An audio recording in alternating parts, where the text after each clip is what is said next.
tavern was loud. There was loud chatter and people slamming mugs down, and the room smelt of ale.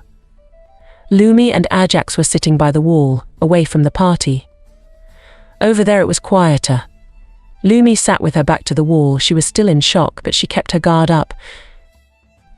Ajax had his back towards the group.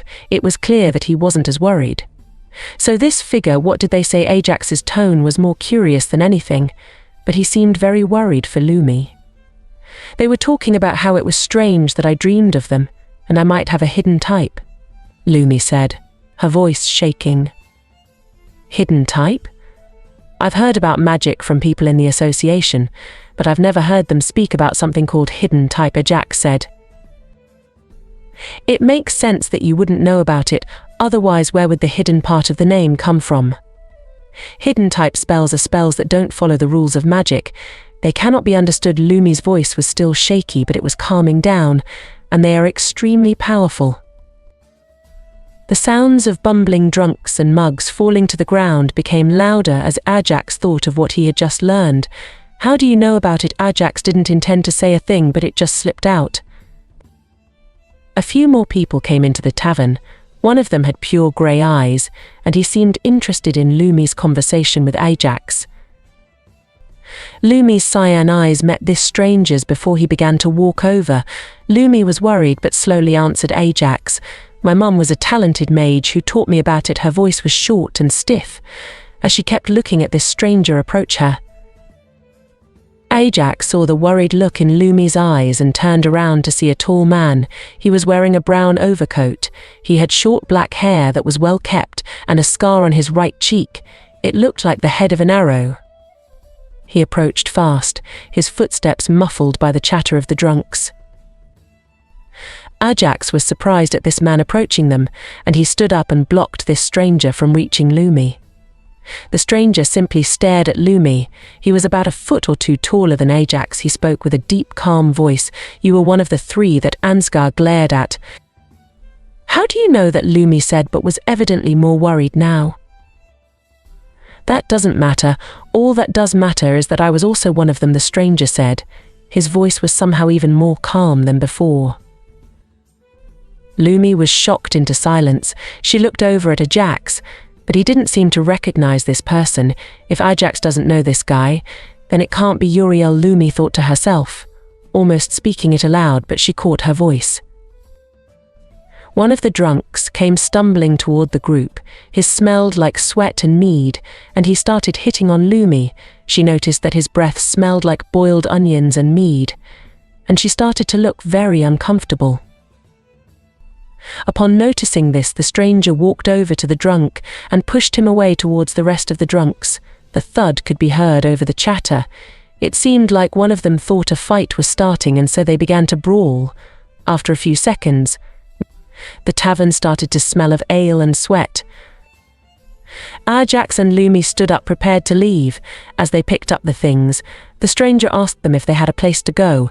While Lumi and Ajax thought about it, the room started to smell of blood along with the smells of before. No, we don't have anywhere to go. Why do you ask? Lumi answered the man. She was more comfortable with him as he had helped her.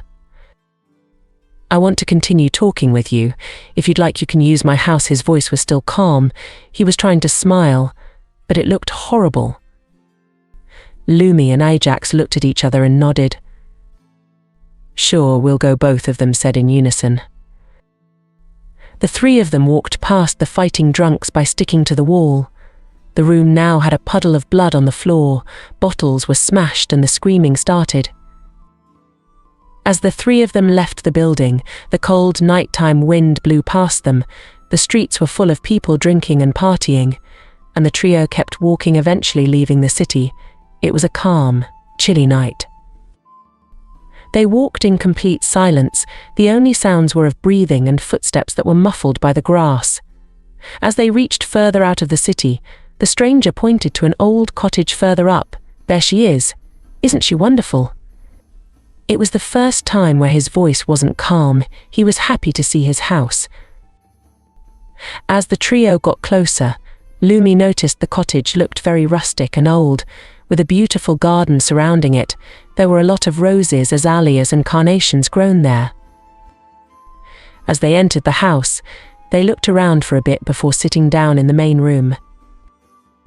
"I'm going to make some food.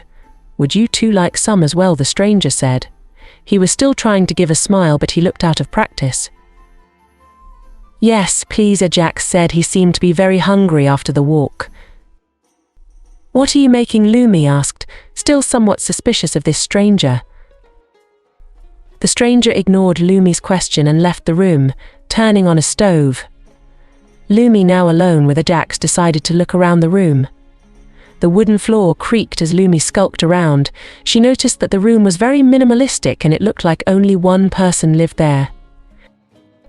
Lumi walked around the room more, Ajax just watching in silence. She found old war medals and a piece of paper, but before she could open it, the stranger stepped back into the room, causing Lumi to quickly sit back down, causing a creak in the chair. The stranger had brought a delicious-looking stew made with deer and elk. He placed the dish on the table in front of them, but Lumi and Ajax didn't eat it. They watched as the stranger ate some of the food before they started to eat. "Who are you?" Ajax finally decided to ask. The stranger looked up from his bowl and said, "I'm a nobody called Dex Nox." Both Lumi and Ajax looked confused. That name wasn't like any they had ever heard. Before Lumi or Ajax had the chance to speak, Dex Nox spoke again. "The name is Latin, the language isn't used anymore."